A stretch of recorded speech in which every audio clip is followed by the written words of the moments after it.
Y River quedó eliminado de esta Copa Torneo Apertura para sorpresa de todo el mundo futbolístico, sobre todo para los hinchas millonarios que fueron al Monumental para ver a River entonces acceder a unas semifinales. Sin embargo, Platense dio el batacazo, eliminó al conjunto de Marcelo Gallardo y los medios de comunicación hoy se despacharon a gusto. Es un arbitraje de Federal A, de esos que vemos a veces, que vemos... Un bochorno. De los que te cuentan. Es un arbitraje de esos No te que es televisan. como si no hubiese... ¿Viste esos partidos que se juegan sin televisación, Claro. sin transmisión? Fue un bochorno. Demostrando que tienen memoria selectiva y a la hora de criticar lo que les falta es mucha imparcialidad. Quédate acá.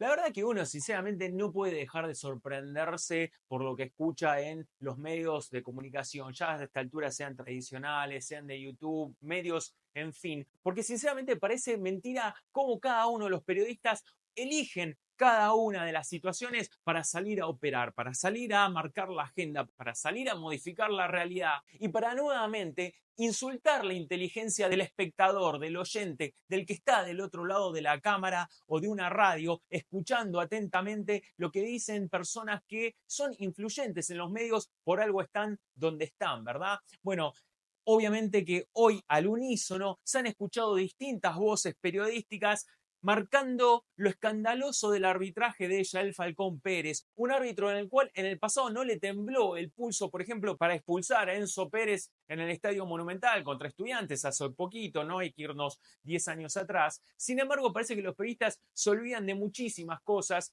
y hoy se rasgan las vestiduras hablando de lo que pasó anoche entre River y Platense en el Estadio Monumental como si hubiese sido un hito histórico no visto en décadas. El arbitraje que yo vi anoche Sí. es un arbitraje de los años 40 y 50, cuando hubo que traer árbitros ingleses porque los de acá no se podían sostener. Tipos como el Chavo Fuchs, que se creen los dueños de la verdad, salen a decir que hacía décadas que no recordaban un partido tan escandaloso como el de River contra Platense, donde un árbitro prácticamente le faltó ir a cabecear para hacer el gol y así ayudar en este caso al conjunto local. Y parece que se olvida que no hace falta irte hasta la década del 40 o del 50, Chavo. Basta con que te vayas unos años atrás. En realidad te puedes ir unas semanas atrás. Lo único que tenés que hacer es prender la tele, esa tele que vos le pedías a Riquelme que encendiera para actualizarse e informarse de lo que estaba pasando en el mundo real. Prender la tele entonces. Porque lo mismo tendrías que hacer vos para repasar los distintos partidos de Barraca Central, para repasar los distintos partidos de Riestra, para repasar innumerable cantidad de partidos de Boca Juniors, que se han cansado de poner árbitros, que se han cansado de tratar de condicionar a esos mismos árbitros y se han cansado de hacer cosas por afuera del campo de juego para tratar de que los fallos arbitrales los favorecieran, sean regalos en el entretiempo, sean regalos post partido, sean llamados telefónicos en los días previos a los partidos, de todo. Bueno, ahí parece que el periodismo de los medios tradicionales no es tan incisivo, no sale a investigar tanto y por eso entonces ahora se sorprenden porque Yael Falcón Pérez no expulsó al Huevo Acuña, porque no expulsó a Franco Mastantuono, porque cobró un lateral a favor a River que en realidad le correspondía al conjunto visitante y en última instancia terminó cobrando un penal en el último minuto después de haber adicionado 3 minutos suplementarios por encima de los 6 que originalmente habían agregado. Hoy por primera vez en mucho tiempo les voy a pedir un segundito porque la producción estuvo trabajando desde muy temprano buscando imágenes, algunas que no se vieron. Mirá. De ese minuto final, de esa locura final.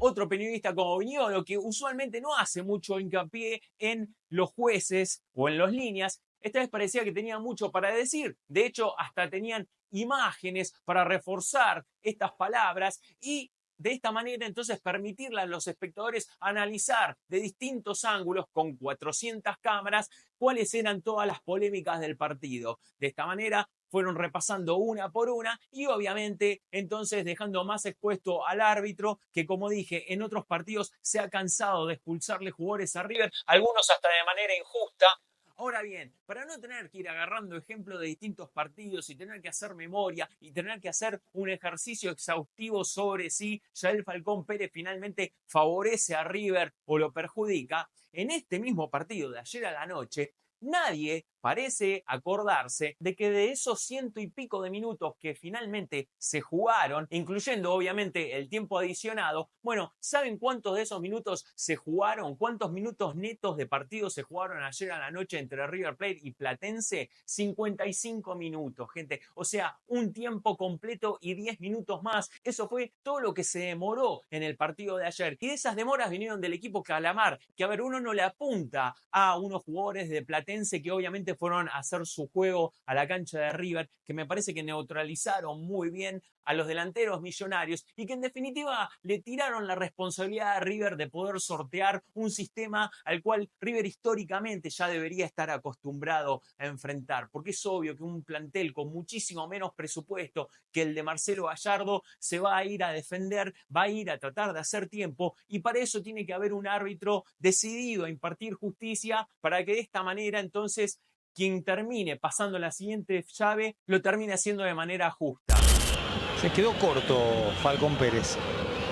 Podría haber adicionado 4 o 5 minutos. Esto es lo que charlamos siempre, Juan, sí, ¿no? Es que es el árbitro el que tiene la herramienta para castigar o compensar la demora que un equipo intenta, todos, más allá del color de camiseta, del tamaño, cuántos títulos ganó, todos en algún momento hacen tiempo. Falcón Pérez no solamente fue artífice de todo el tiempo también que se hizo ayer en el Estadio Monumental, porque con cada incidente que había, cada falta, cada jugador de Platense que caía al suelo, el árbitro iba corriendo hasta el sector donde estaba el jugador caído, dialogaba con el jugador golpeado, después dialogaba con los compañeros de ese jugador que se acercaban a protestar y en última instancia también dialogaba con los jugadores de River, quien yo ayer en el vivo que hice post partido dije también que nuestros jugadores pecaron de verdes por acercarse continuamente a tratar de copar una parada, discutir con los jugadores de Platense y de esta manera contribuir todos juntos a que el juego se siguiera demorando. En el primer tiempo, el árbitro tan solo adicionó 3 minutos para ponerlos en perspectiva el día anterior entre Boca e Independiente, sin que existiera ninguna intervención del VAR, sin que existiera ninguna demora, se terminaron adicionando 7 minutos de juego y ahora parece que todo el mundo del fútbol se sorprende porque Yael Falcón Pérez termina adicionando 10 minutos sobre el complemento, cuando también lo que todo el mundo ignora es que no es lo mismo que un árbitro te agregue 8 minutos una vez cumplido el tiempo reglamentario a que permita que el juego fluya, a que permita que las jugadas sigan y que se encargue de justamente no beneficiar a aquellos que intentan destruir el juego. Bueno, esto Yael Falcón Pérez ayer no lo hizo de ninguna manera. Si ustedes, hinchas de otros clubes, creen que esto es un informe para llorar por el árbitro, no, de ninguna manera. Yo entiendo que Yael Falcón Pérez debería haber expulsado al Huevo Acuña. Entiendo muy bien que esa instancia del primer tiempo, cuando el árbitro va con la tarjeta amarilla, se la va a sacar a un jugador de River, ve que ese jugador es el Huevo Acuña, se da vuelta inmediatamente y le saca entonces la amarilla al jugador de Platense. Pero también entiendo, reviendo esa jugada, que me parecía que no le correspondía ninguna amarilla a ningún jugador de River, porque justamente lo que había ocurrido en esa falta fue que todos los jugadores de Platense se fueron al humo y hubo ahí como una discusión entre jugadores de Platense y de River. Digamos que esa se podía llegar a cuestionarla, que de ninguna manera tiene justificativo, es la segunda amarilla que no se le aplicó al lateral izquierdo Millonario, cuando fue con una plancha terrible en el complemento que definitivamente le tendría que haber significado la segunda amarilla. O sea que acá no se trata tampoco de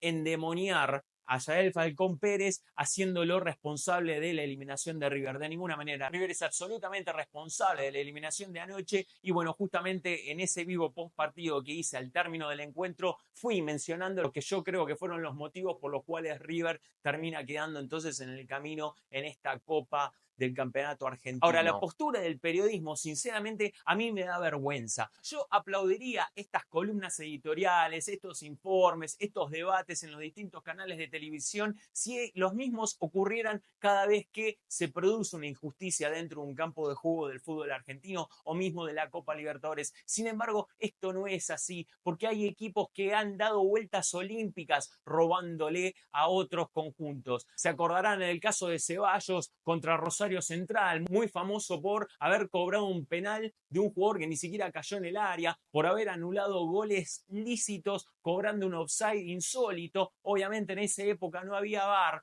pero de hecho hasta con VAR hemos vivido robos insólitos. De hecho, River ha sido perjudicado por muchos de estos robos. Uno de los más recientes fue justamente contra Boca, aquel partido recordado que significó la eliminación del conjunto millonario en Córdoba por esta Copa de la Liga, donde River, que estaba jugando un muy mal partido contra su clásico rival, le terminan anulando el segundo gol de una pelota que había ingresado lícitamente, y si podía haber alguna duda, bueno, el VAR no la consiguió despejar, por ende ese gol se tendría que haber cobrado. Sin embargo, en aquel momento nadie hablaba de un robo, hablaban de polémicas, porque es así, cuando estas cosas aberrantes pasan en la vereda de enfrente, entonces se habla de polémica, goles en offside, codazos antes de la jugada del gol, planchas, jugadores que tienen carta libre para pegar a destajo, o árbitros a los cuales casualmente se les nula la visión a la hora de tener que cobrar un penal, como pasó también en la llave entre Lanús y Boca, en la Bombonera, donde ni el árbitro ni el VAR vieron un clarísimo penal a un jugador de Lanús que podría haber significado la ventaja transitoria del conjunto visitante y muy probablemente la clasificación, porque era un partido muy cerrado de 0-0, y con lo mal que venía Boca no me hubiese sorprendido que si Lanús se ponía en ventaja, entonces eso hubiese liquidado ya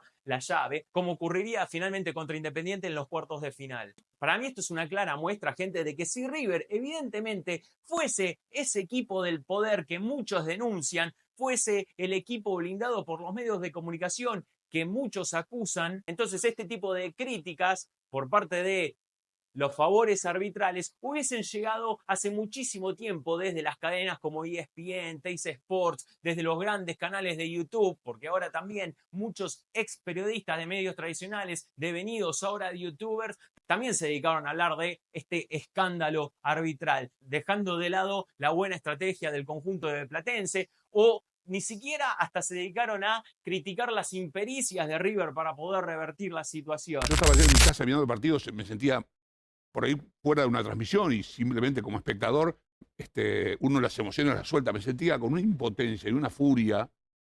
Nunca, hace tiempo que no vi un arbitraje tan escandalosamente parcial en favor de un grande como el de Falcón Pérez anoche.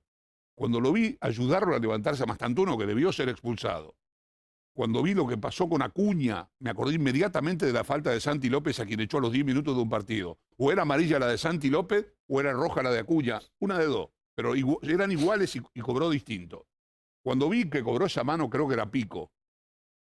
Del penal no voy a discutir. Yo sé que ni nombraste el lateral. El lateral. Pero el lateral, te lo di. Pero te voy a decir algo, es muy importante. Sí, claro. Hablaban de que estaban indignados, hablaban de injusticia, hablaban de bochorno, de vergüenza, como si fuese la primera vez que estuviésemos en presencia de un arbitraje bochornoso. Yo no escuché este tipo de críticas cuando a River se lo despojó de un campeonato contra Atlético de Tucumán que finalmente desencadenó en que la vuelta olímpica justo la dieran los de Bransen. Ahí se hablaba nuevamente de jugadas polémicas, ahí se hablaba justamente de que el árbitro estaba tapado. Y obviamente que en cuanto a la información estaba el siga-siga, porque todos los focos se fueron con aquel entonces campeón del torneo local. La agenda de comunicación en los medios tradicionales está muy marcada, porque hasta me dio impotencia de ver cómo periodistas que supuestamente están identificados con los colores de este escudo que llevo acá en el pecho, se quedaban callados, miraban a la cámara, no decían absolutamente ni una sola palabra, avalando de esta manera la cantidad de barbaridades que han dicho, ayudando a que se obviaran temas como lo que mencioné antes, la escasa cantidad de minutos que se jugó ayer en el Estadio Monumental por las faltas constantes y las pausas que hubo en el terreno del campo de juego. Y la verdad, hasta me enoja tener que hacer un informe sobre esto, porque yo preferiría sinceramente enfocarme en todo lo que hubo para criticar por parte del conjunto de Marcelo Gallardo, todo lo que hubo para discrepar también con lo que fue la conferencia de prensa de un Gallardo que dijo que no practica penales porque nunca quiere llegar a esa instancia, pero lamentablemente uno tiene que dejar de lado el aspecto futbolístico para nuevamente salir a marcarle la cancha a los que quieren imponer como verdades sus mentiras absolutas. Y después, para los que salgan a decir que se hace periodismo de periodistas desde plataformas como YouTube, bueno, estos son los motivos, porque de algún lado tienen que salir estos mensajes que contrarresten justamente todas estas falacias que quieren instalar por verdades para que después el circo mediático siga funcionando cuando a lo que les toca ser beneficiados son los Barraca Central, los Riestra, los Boca, los equipos de la corona de esta Asociación del Fútbol Argentino. Y nosotros en el mundo River, en un conjunto, lo que tenemos que hacer es tener la guardia más alta que nunca, porque créanme que molesta mucho que River siga en la Copa Libertadores, porque molesta mucho pensar que River pueda llegar a avanzar más que su eterno rival en el Mundial de Clubes, y el presente institucional de River despierta envidias, y todo eso queda demostrado en la alegría que se está reflejando en estos medios de comunicación por un resultado que ni siquiera involucra al equipo de la Ribera. Una vez más, se tienen que poner la camiseta de otro equipo para poder tener una alegría, y toda esa alegría que están demostrando hoy vuelve a reflejar una vez más la envidia que siempre nos tuvieron, nos tienen y nos van a seguir teniendo.